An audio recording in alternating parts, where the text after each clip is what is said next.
E aí, você precisa entender o seguinte, que existe sim um dado momento em que somos todos indiferenciados. Então, eu não diria que somos todos mulheres. Eu diria que aqui, nesse estágio da nossa vida embrionária, lá no período de organogênese, quando ainda somos embriões, né? Lá da nossa quarta, oitava semana, a gente inicia esse período na quarta semana como anjinhos. Os anjos não têm sexo, então nós vamos começar esse período aqui como anjinhos. E os anjinhos, nós vamos ter ali estruturas que são inespecíficas, que se formam e que a partir delas nós vamos ter a origem das estruturas outras que serão masculinas ou femininas. Então, quais são essas estruturas aqui? Nós vamos ter aqui, ó, estou circulando, as cristas gonadais. As cristas gonadais, elas vão dar origem tanto ao testículo quanto ao ovário. Então, indiferente, olhando aqui, ó, numa imagem já numa vista anterior, indiferentemente, ambos vamos ter essas cristas gonadais. Laterais a essas cristas gonadais, nós temos o mesonéfro. O mesonéfro é um dos nossos rins primitivos, né? Então, ele vai dar origem ao nosso rim. Agora, paralelo ao mesonéfro, nós temos dois ductos. Esses dois ductos são, eu tenho o ducto mesonéfrico, logo imediatamente aqui ao mesonéfro, e eu tenho o ducto paramesonéfrico. Então, eu tenho o mesonéfrico e o paramesonéfrico. Agora é que vai entrar a questão. O que vai me dizer se aquele embrião, desde a sua concepção, será um homem ou uma mulher? Acertou. A questão genética. Isso mesmo, eu sei que você pensou nisso. Todos nós sabemos que nós temos 23 pares de cromossomo, ou seja, 46 no total. E um dos nossos pares, ele é um par sexual, ou seja, ele é padronizado para homens e diferente e padronizado para mulheres. Nas mulheres, no par sexual, nós temos 2 cromossomos X. Nos homens, no par sexual, eu tenho um cromossomo X e eu tenho um cromossomo Y. E é o cromossomo Y que vai ser determinante se esse embrião vai deixar de seguir um caminho para seguir o outro. Então, se nós formos mulheres, se nós tivermos o cromossomo XX, vai seguir o desenvolvimento naturalmente. Vai se desenvolver algumas estruturas aqui que eu já vou mostrar para vocês. Agora, no cromossomo Y, eu tenho um gene que é chamado de SRI. Essa região genética, SRI, é a região determinante do sexo. Ela é a região que vai ser expressa, né? Vai ser expressa em um fator ali de diferenciação que vai ativar nossas células a produzir hormônios masculinos e antimilerianos. Como assim? Bora lá.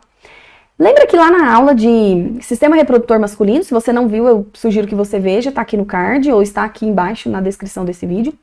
Lá eu expliquei para vocês que nós temos 2 tipos de células nos testículos. As células que são sustentaculares e essas células, elas são as células de Sertoli. Elas vão gerar ali a barreira hematotesticular, elas vão produzir um líquidozinho ali que ajuda na motilidade do espermatozoide. E durante a vida embrionária, quando elas começam a se multiplicar, a se formar, né, formando essas sustentaculares primitivas, ela vai produzir uma substância chamada de substância inibidora milleriana. Essa substância inibidora milleriana vai ativar aqui o desenvolvimento masculino. De que maneira? Ele vai ativar aqui os meus ductos mesonéfricos, ou seja, esses que estão aqui logo lateralmente do lado do mesonéfro, a desenvolver as nossas vias genitais masculinas, as vias por onde vão passar os espermatozoides.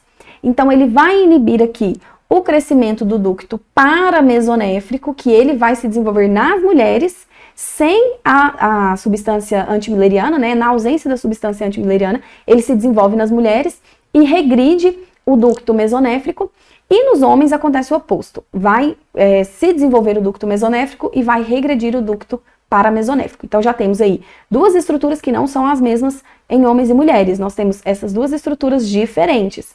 As nossas vias genitais internas femininas se desenvolveram dos paramesonéfricos e as vias genitais internas dos homens se desenvolveram dos mesonéfricos. Bacana! Além disso, nós vamos ter também as nossas células intersticiais, que é aquela que no adulto é produtora de testosterona, que são as células de Leydig, também conhecidas assim.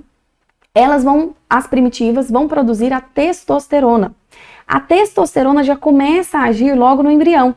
E de que maneira? A própria testosterona em si vai auxiliar nesse desenvolvimento das estruturas internas, vai auxiliar no desenvolvimento aqui do testículo, né, estimulando o testículo a se formar em testículo, né, formar os túbulos seminíferos, começar ali a desenvolver a produção de espermatozoide, né, as células gaméticas ali.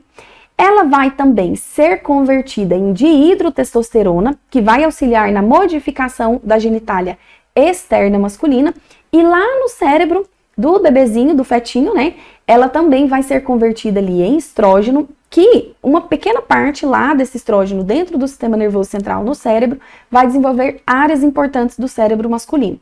Então ela é bastante ramificada e ela vai formar todas essas estruturas. Na mulher, a própria testosterona já é produzida e vai gerar as modificações no cérebro importantes.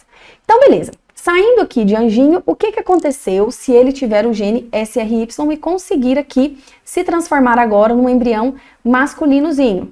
Num feto, aqui ainda está na fase embrionária, né, que é da 7ª, 8ª semana, mas logo ele passa, terminando essa 8ª semana, ele já é um feto. Então, o que nós vamos ter aqui? A testosterona estimulou a produção dos testículos, a substância antimileriana e um pouco da testosterona também fez com que o ducto paramesonéfrico começasse a se degenerar e o ducto mesonéfrico agora se desenvolveu. Já vou mostrar o que ele vai formar na próxima imagem. Nas mulheres aqui, a ausência dessas duas substâncias fez com que as gônadas se desenvolvessem em ovários. Aqui, os ductos paramesonéfricos se desenvolveram, né, e vão se desenvolver aqui nas estruturas internas, no útero e na tuba uterina, que eu já mostro para vocês. Nessa imagem aqui, então, a gente consegue identificar de 7ª, 8ª semana, que foi aquela fase que eu mostrei para vocês, que começou essa diferenciação. Agora, no nascimento, o que cada coisa originou? Aqui, o ducto mesonéfrico deu origem ao ducto deferente, ao ducto ejaculatório, todas essas vias aqui, né, aos túbulos seminíferos aqui, que se desenvolveram e adentraram nos testículos, e ele está embaixo porque o testículo ele é formado lá em cima e depois ele desce, já mostro para vocês. Então, ele deu origem a todas essas vias internas aqui, condutoras de gametas. Nas mulheres, o que veio acontecer? Os ductos paramesonéfricos se fundiram numa porção distal. Essa parte fundida aqui da porção distal deu origem ao corpo e ao colo do útero, certo? E a porção aqui que não se fundiu deu origem às tubas uterinas. E as tubas uterinas ficaram ali próximas à região das gônadas e as gônadas passaram a ser os ovários. Na parte externa, que eu disse para vocês que vai receber o estímulo da dihidrotestosterona, quando ainda somos anjinhos, né, em aproximadamente 5 semanas, o que nós vamos ter? Nós vamos ter essa estrutura aqui, que é chamada de tubérculo genital. Vamos ter essa estrutura aqui, que é chamada de pregas uretrais. Aqui no meio, um sulco, que é o sulco uretral. Essa região em desenvolvimento aqui, que é o períneo. E a região onde o ânus ainda vai abrir lá na abertura cloacal para formá-lo. Aqui, nós temos essa protuberância maior, que é indicada em azul, que é a protuberância lábio-escrotal. Mais ou menos em 10 semanas, começa esse desenvolvimento aqui. Nas mulheres, o desenvolvimento segue, como eu disse para vocês, do jeito que tinha que ser, porque não recebeu ali o estímulo da dihidrotestosterona.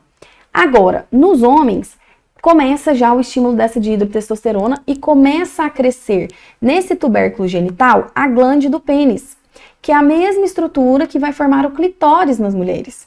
As pregas uretrais, elas começam a se fechar nos homens, coisa que não acontece nas mulheres, fica aberto, porque aqui essas pregas vão formar os pequenos lábios, já vou mostrar para vocês na próxima imagem, e aqui esse sulco vai formar o vestíbulo da vagina. Agora aqui não, aqui tudo vai se fechar. Já as protuberâncias lábio-escrotais, elas ainda permanecem nesse estágio aqui, mas num estágio mais avançado, vou mostrar aqui nessa imagem, nesse estágio mais avançado, ela se fecha nos homens e ela vai formar a estrutura aqui em si do corpo do pênis, né, fechando ali a parte das pregas uretrais, que vão formar partes da uretra. Ela vai se fechar aqui e ela vai fechar aqui nessa região mais inferior, formando o escroto. Então, essa protuberância lábio-escrotal, ela tem esse nome porque ela vai dar origem ao escroto ao se fechar. Você vê até no meio uma cicatriz, que é chamada de RAF do escroto, desse fechamento. E nas mulheres vai permanecer aberto, formando os grandes lábios. Então, aquilo que deu origem aqui nessas pregas uretrais, deu origem aos pequenos lábios, né, os lábios menores do pudendo, e no homem formou estrutura lá interna, que eu já vou mostrar para vocês. Aquilo que deu origem à glande do pênis deu origem ao clitóris. E aquilo que deu origem aos grandes lábios na mulher, deu origem àquela pele ali, o prepúcio do pênis, e deu origem também ao escroto e às estruturas internas ali do